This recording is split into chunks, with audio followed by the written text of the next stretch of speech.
France Gall chantait « Tout pour la musique » et Johnny Hallyday vivait selon ce principe.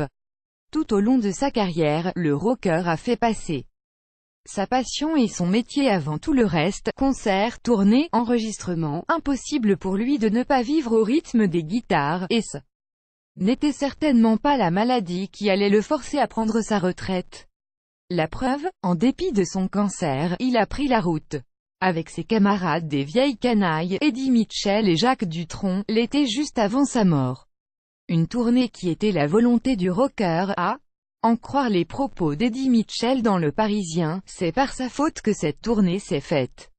Il m'a dit, il faut qu'on remette ça. Il m'a obligé à aller chanter en province, alors que j'avais juré que c'était fini. Cette tournée, ça lui a fait un bien fou.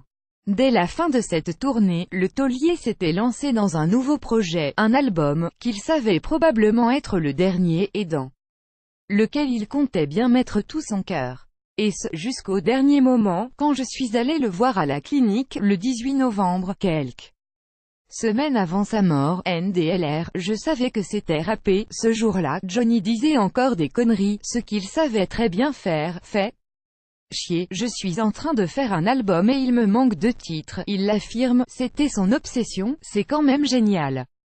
Une obsession qui explique pourquoi Laetitia Hallyday a décidé de faire de cet album posthume sa priorité absolue, depuis son retour à Los Angeles.